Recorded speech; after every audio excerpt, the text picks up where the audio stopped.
And welcome to another episode of Experts Speak. I'm Michael DeLon, and today I am talking with Robert Indries.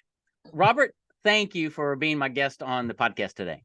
Thank you so much for having me, Michael. Well, you're welcome. Robert is he's a family man, loves his wife. He's a world traveler. He's a great business owner, and he's accomplished just a lot of things. And I'm looking forward, Robert, to just diving into some things that you have learned and share with other people around time management, productivity, to help us all be able to do more, achieve more, be better people. So I can't wait to get into that conversation. As we start, tell me, Robert, how'd you get to doing what you do today?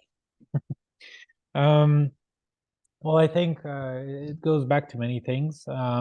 The one of the first things is that I'm one of the very lucky few that have been born into a loving family. I had both a mother and a father that stayed together to this day. I still have them, so it was very fortunate. It's not like they weren't fighting or anything, but Right. most of the time, it was okay.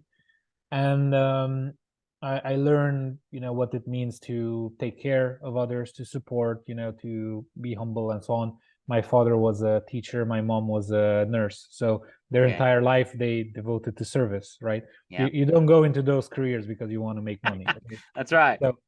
So that's how I grew up. So I love being of service. I love just doing things for others. And then at one point, when I was young, I saw a book in the library, and it was The Evolution of Technology, and it had an amazing cover, and it was very cool. It was very expensive, so for me back then, it was probably like $20 or whatever. Right. It was very expensive. And so I went to my parents. I asked. Eventually, I got the money, and then I bought the book. It was fantastic. It just blew my mind. Every single page I would just look at for minutes, entire minutes, and sometimes I feel I would spend my entire day just looking in that book, because it would teach you how the world works, basically, right? How the vacuum cleaner works, how the refrigerator works, how condensation works, how cooling works, how everything works, air and so on. It was super cool. I loved it. So that's when I knew I really wanted to do technology, or do things like build things and so on. And so I started learning engineering. I When we got our first computer, or I disassembled it, I reassembled it, and I wanted to understand, what's there, the motherboards, the RAM, the what's it called, the processor, everything, was Yeah. just there. So I was doing a lot of that. I was going to junkyards to just dig up, components that no one would use, and just Right. unassemble them and see, how the components are there. So I love that. Then I started to learn programming, and so I left my house when I was 14, and I went to another city, and I didn't leave on good terms. My father was a retired army general, so I didn't really like the rules. So I didn't leave on good terms, so I had to fend for myself. And then I started getting odd jobs when I was 14. And then, I was a lumberjack at one point. Another point, I was building furniture. Yet another point, I was, in a manufacturing plant, just the assembly line, just assembling things. Long story short, I pick up a project to modernize at one point the production of the assembly line. Mm-hmm. And the owner was telling me that they were going to work with a company in Budapest, right, to build everything and so on and so forth. I discussed with them about the specifics of timelines and costs and so on and so forth. They didn't want to share with me because obviously, like, it was confidential, but I pushed a little bit harder, and they told me. And then in a stroke of genius, I said, I can do all of that for half the price. And so they had a good laugh about it. I said, look, seriously, I can. Just give me 2 weeks and let me try it. Don't make any commitments to the other guys. Just let me try it. And they said, okay. Went back home, started building the software they needed, and they needed to tap into Microsoft Excel and Access and everything they were using, and so on, because they had the Microsoft systems Right. already. And so they wanted it to tap into all of that. So I did everything they asked for, went back. They were shocked. They couldn't believe, like, I've done almost everything in 2 weeks. They gave me some feedback. I went back, worked another week, brought it to them. It was just what they wanted. So I did all of that. And I did that when I think I was 15 or something like that. So I really enjoyed it. I've been building software and hardware ever since. We've built everything from even autonomous flying drones with AI assessment of danger and automatic reporting and alerting, back to HQ. So very cool stuff, very cool projects. One of the recent projects we've closed is for a company in Chicago to build robots in the medical center that will be able to do 30 different types of scans for you, right? So that you don't need to wait in endless lines, right? To go to, I don't know how many different places. You can just go to one robot that can scan any part of your body. So a lot of cool stuff. I always love this. So this is how I got into engineering, and I worked in various other companies and in various other roles to make ends meet. And something always came about, which was that they did not care about me, right, as a person. They never Yeah. cared, which was weird. I was always a top performer. In the last company where I worked, in the first month when I was hired, I doubled my quota. So I achieved double the amount of results that they wanted the very first month. In month 3, I tripled my quota. And in month 2, I tripled my quota. And in month 3, I tripled it again. And at the end of month 3, I said, well, I'm obviously the best worker you have on this entire, Yeah. lane. And I knew what everyone else was doing, and I was doing twice as good as anyone else on my in my field. And in month 3, I was already helping other departments. I was going up and down because these guys own the entire building. So I was just going all day long to other departments, helping them, and then in the meanwhile doing my own work and hitting 3x the numbers. Yep. And I was talking with them. At one point, I talked to my manager, and I asked them, like, what would happen if I would ask for a raise. And she didn't even blink, and she was like, oh, we would just find someone else. I swear that was the answer. That's amazing. I couldn't believe it. Yeah. I was in shock for the entire day. I didn't know what I did wrong, what I said wrong. It's just like, Right.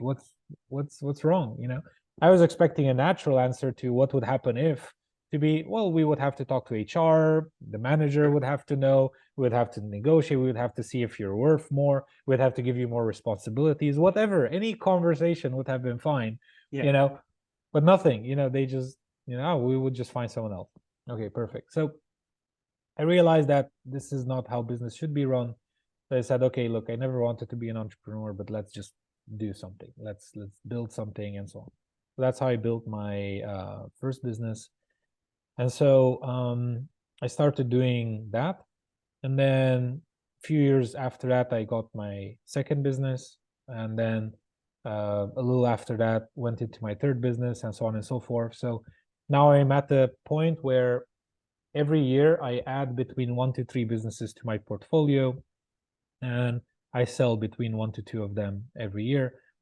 So last year we sold one, this year we sold one, right? So I don't think this year we'll sell more, maybe, because you never know when a good offer will just land. Right. Last week we got an offer for one of our companies, but it wasn't a good offer. The multiple wasn't good enough, so we just said no, we're not interested. And then basically we I think in many cases we don't really know what's going to happen, right? Like, how did you get here, you ask, right? So I like this quote. I didn't know where I read it, but whenever us humans make a plan, God just has a good laugh, because he's like, oh, he's so cute, Yeah. he's Yeah. planning, and then they're like, well, you don't know. That's the thing. You should always have a plan, right? Right. So but then things change all the time. I mean, I wasn't expecting to be in luggage. I'm in luggage storage, right? Uh-huh. 10 years ago, if you would have asked me, if you would ever go into luggage stores, I said no, right? But now we are. We have, it's a company in Manchester, and we have 75 locations all around the UK. And we just expanded this year to the US, where now we have 15 locations, right? So we have around 90 locations. It's going very well. Have thousands and thousands of bags being left in our locations every single month. So it's a very legitimate cash flowing business. And I would have never thought I would be in that business, right? But just with a friend of a friend, and these things happen. That's how that's beautiful. I love the whole planning thing is, to me, I've got goals and directions, but I've got a direction I'm heading. I think more than just really, I've got detailed plans, but they're all in what I call wet cement. They can change at any time, and God can move me anyway. But I know where I'm going, and I'm always alert for opportunities, because what I have found, maybe you have found this, Robert, that I'm running in a direction, right? And God brings business from this other direction over here. I'm like, but I'm not doing anything over there. Mm-hmm. But I think it's because of how our minds work as entrepreneurs. We're always idea people, and we're always, I guess, our radar is always up. And if our mindset is right and we're serving people, it's going to bring the business because it just does. And it sounds like that's kind of what's happened in your world at one level. Yeah. Let's talk a little bit about what you found. I know on your website you've got this I love the big headline, right? The #1 best time management and productivity strategy of all time. I thought that's pretty intriguing. What have you learned? What is that? Because I always want to give my audience a nugget of something to say, okay, what's different about Robert? What can I learn? What can I take away? Because we're all busy entrepreneurs, and many of us are stressed out because we don't understand the best way to manage time or to be productive. What can you reveal to us today? What have you learned in your years of experience? So I would obviously love to, anyone that wants to understand more, ask questions and so on and so forth. I'm sure you'll have links, and so they can email me and ask anything they want. Today we have very limited time, so I can share a few of them. Right. I can tell you from a mental perspective, something that most people do not understand is that you can only create in the present moment. You cannot create in the future. You cannot create in the past, right? You can only create in the present moment. So the past is history. The future is a mystery. The only thing we have is the present. That's why it's called the present. It's a gift from God, right? It's the present, right? And so you have the present moment. You're given this present, this second. So right now is the present moment. Now it's the past. Right now is the present moment again. Now is the past. Right now is the present moment again, and so on and so forth. Creation, all of creation happens in this 1 second, right? And then there's the next second and the next second. Creation cannot happen in the future, in the past. It can only happen in the second. When we truly understand that, I kid you not, 90-something%, if not 100% of your worries go away, because you will realize, if you consciously realize you can only create in the present, you'll realize that all of your worries are either in the future or in the past. Yeah. It's either memory or fiction. It's one or the other. And when you realize all of your worries are fiction, it's things that didn't happen, right? Then you all of a sudden calm down, because you're like, okay, that hasn't happened yet. What's the next logical thing? Okay, it hasn't happened yet. What can I do to avoid it? What can I do right now to avoid that, right? And then you can say, well, that might not be enough. Okay, but it's still fiction. So what else can I do? What else can I do? What else can I do, right? The only thing I can do is the best I can do. So let me do the best I can do, right? And then see what the outcome is, right? And so that's one, mental philosophy that really has helped me over the years. And if you look at that lead magnet that I have on the website, the #1 best time management and productivity hack, it's not really a hack, it's a strategy. So there is this story. All stories are just, whatever people say, it's a story. It's his story, it's history. It's his story. So there's the story of I think it was what was the guy's name? Schwab. I don't know if Oh, it was Charles M. Schwab or sure. someone, but it was someone very important at the time. And they were looking to do more and to be more effective because they were already billionaires, right? In that time, like multi billionaires. Right. Like, okay, what's the next level? What does the next level look like in productivity and effectiveness? So then they hired this guy, Ivy Lee or something like that. They hired him to coach them and to help them. And so he said, here's a strategy on, what you can do. And the guy said it was very simple. And he said, okay, I don't believe it's going to work, but how much do you want for your time? He's like, you know what? If you don't believe it's going to work, then don't pay me. And then pay me later after you've implemented it for a little while. And you pay me however much you think it's worth. Mm-hmm. So a few weeks after that, the guy gets a sum of money that's in the multiple six figures today as value, Right. right? It was five figures back then, but it's multiple six figures today in today's money. And so the strategy that he gave them is very simple, and it goes back to that's why I prefaced with the present moment. Okay. It's like, look at everything you have to do today and prioritize all of them. Mm-hmm. It's like, what's the most important thing I can do today with my time? What's the one thing that's the most important thing from this list of 20 items? Was the one thing? Mm-hmm. And then they choose one. Okay. What's the second most? Now that we remove that from the list, we put it here. What's the second most important thing? As in, from the new list, which does not Okay. include that, what's again the most important thing I can do from this list, from the new list? And then I put that into the list and so on and so forth. And I did do that for like 6 items or however many items. I basically prioritize everything I have to do into 1, 2, 3, 4, 5, 6. Once I do that, I get going to work on number 1. That's the first rule. And then the second rule is I cannot do anything else until I finish number 1. Yeah. I can't. I do not allow myself to do number 2, number 3, number 4, and so on and so forth. The issue with most people is that they get caught up in number 3 and number 4 or 7, and then they never do number 1 because number 1 is so much more difficult because it's the one thing that will take you forward. Yes. Right?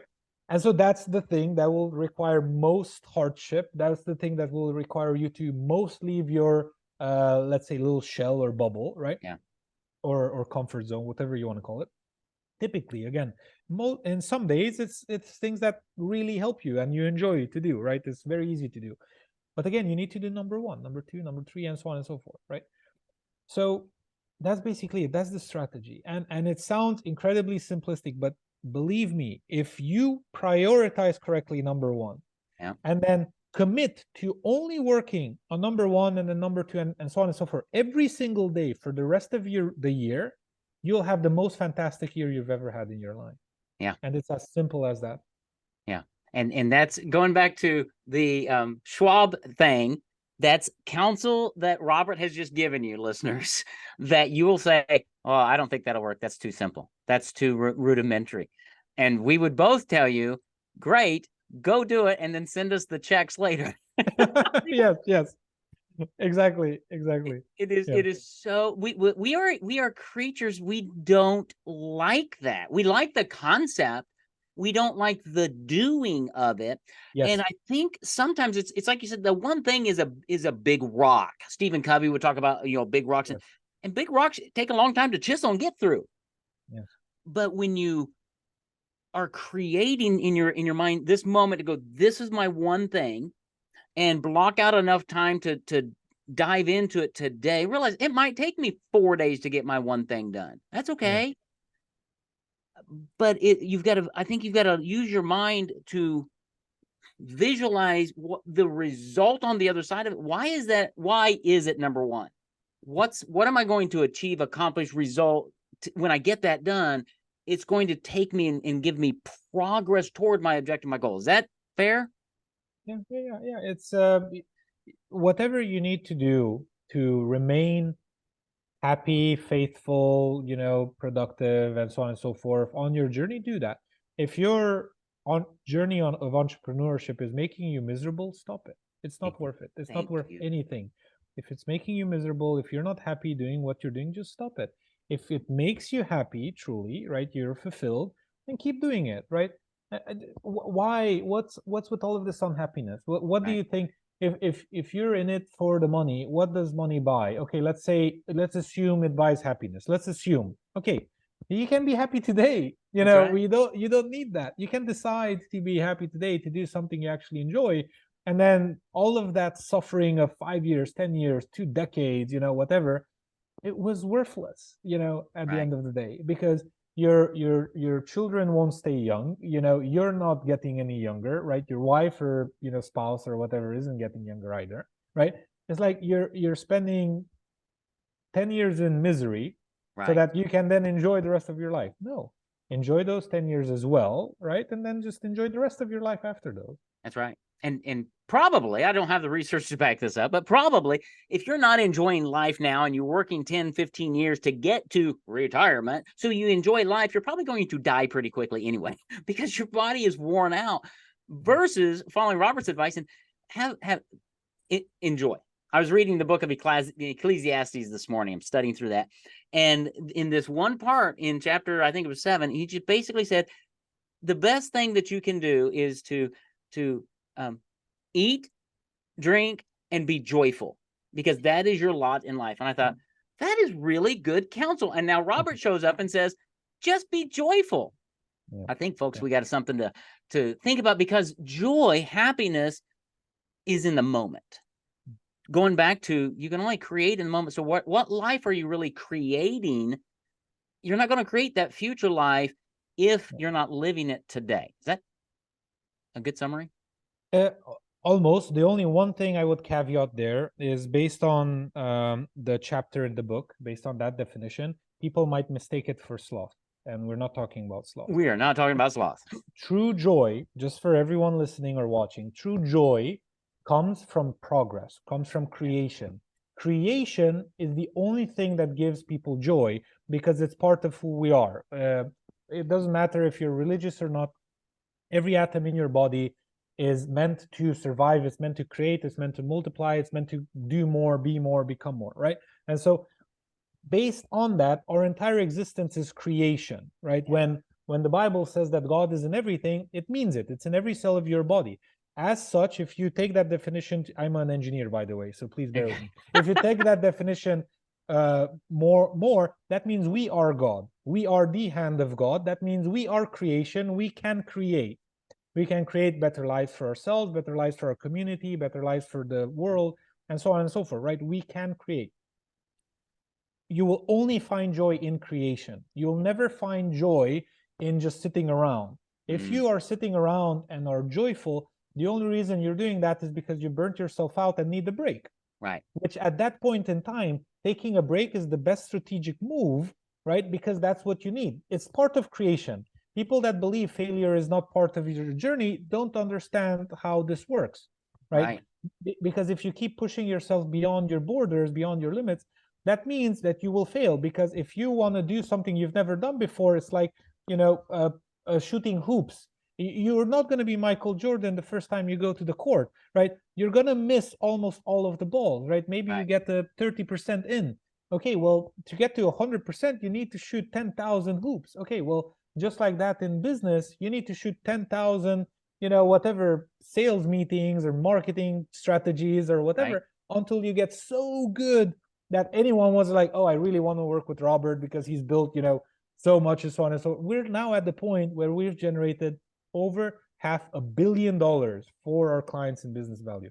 Over $500 million, right? And we've measured this stuff. So we're very, very happy with everything that we're doing, because we focus on what matters, and we have these principles, that back up everything, every single thing we do. So when you look at the principle of how to be joyous and so on and so forth, I take a lot of principles from either Christianity or Stoicism or Buddhism and so on and so forth. Almost all of them have the same fundamental principles. Christianity has a great list of sins, of the 7 deadly sins, right? Like sloth is on them. So Yeah. you need to be the opposite of that, which is to be productive, right? Gluttony is on them, which you should be the opposite of that, which is you should eat to live, not live to eat. It's a very good quote, right? It is a Eat very to good quote. live, not live to eat, right? Yes. So basically, there are many things there that you can learn. The deadly sins are great, and so on and so forth. Many other principles you can get. But basically, if you're creating, if you're becoming better, growing, and so on and so forth, you will see that you will always be happy, to the extent that you'll get upset when something doesn't work, and you'll get angry at times, and so on and so forth. Those are natural emotions. And you'll get fearful. That's also natural emotion. You work through that. I can't tell you how many times we've had coaching clients in the past call us. We're not taking coaching clients anymore because it was too much work, and we were just, it doesn't matter how much we bumped up our hourly rate, Yeah. it just kept coming in, and we said, this is not scalable. We can't do this anymore, right? And so we just went on.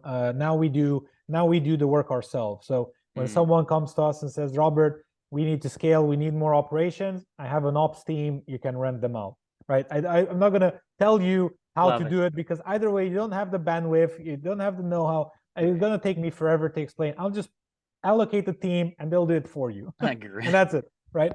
So and that's scalable. That's infinitely scalable. We have the systems, and we just run other people's businesses, and they love it because they can just skyrocket from there, right? That's awesome. That's so cool. So if you need to scale, just call Robert, and he's got the team, which is really cool because a lot of business owners get stuck there.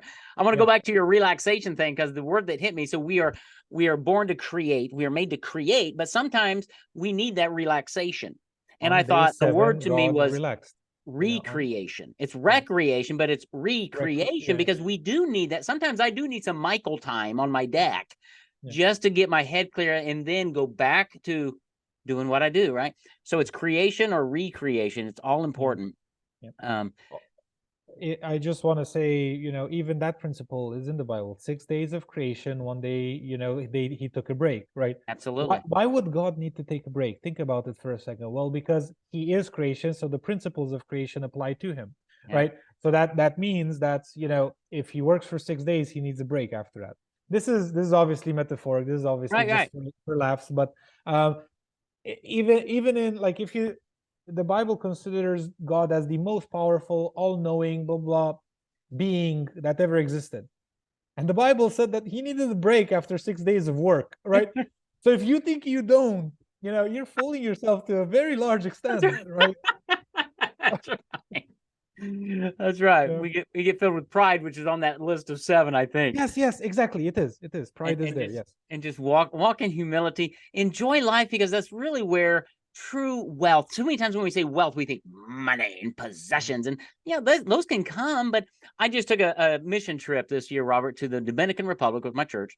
Beautiful. And we went to a community that had no running water, no electricity, dirty water. We delivered good water to them and things, but there was joy on their faces.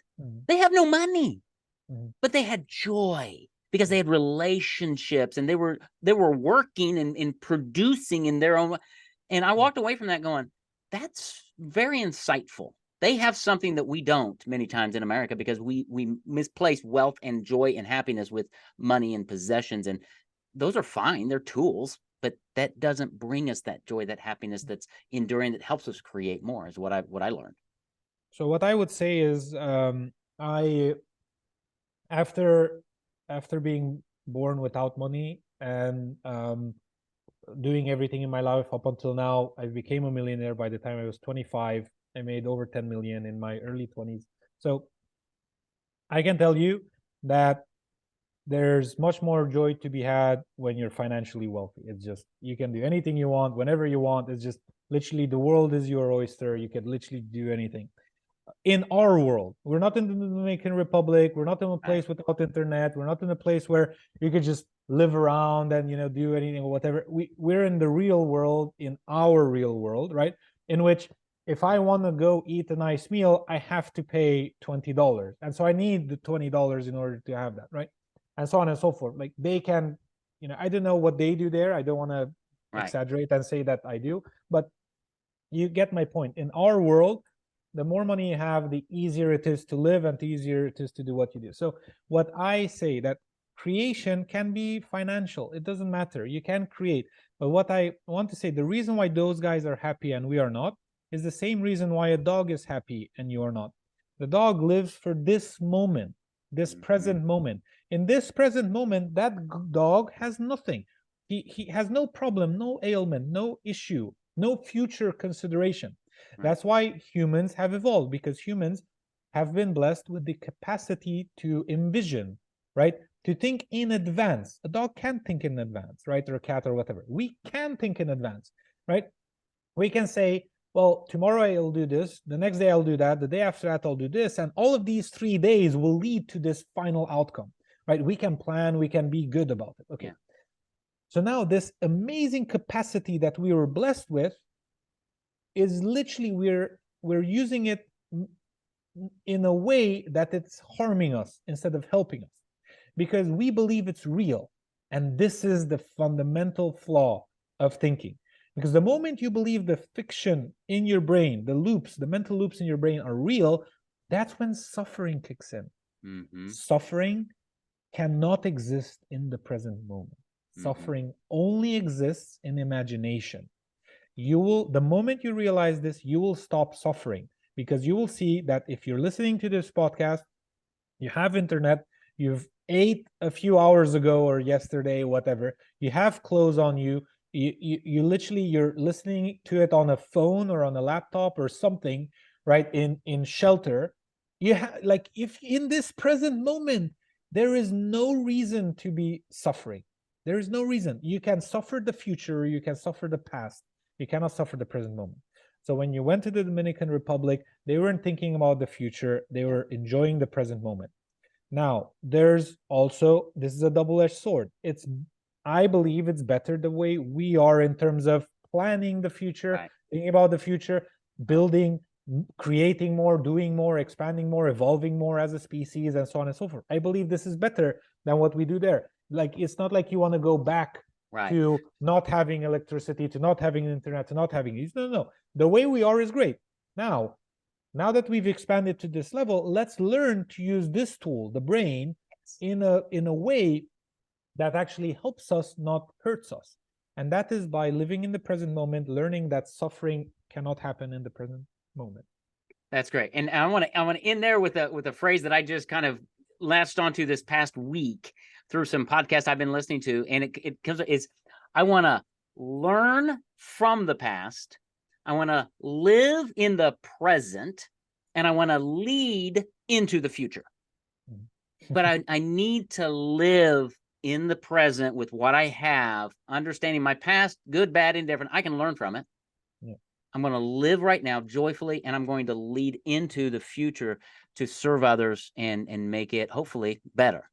Yep, exactly. So thank you for that, Robert. You and I could. I'm convinced we could talk for the next hour or two, because you got so much there. You're a great communicator, and you are great at just sharing in a really good way, and I would really enjoy talking more, but we do have to wrap this up. How do people, what do they do? Where do they find more information about you, the download, things of that nature? What would be their next step?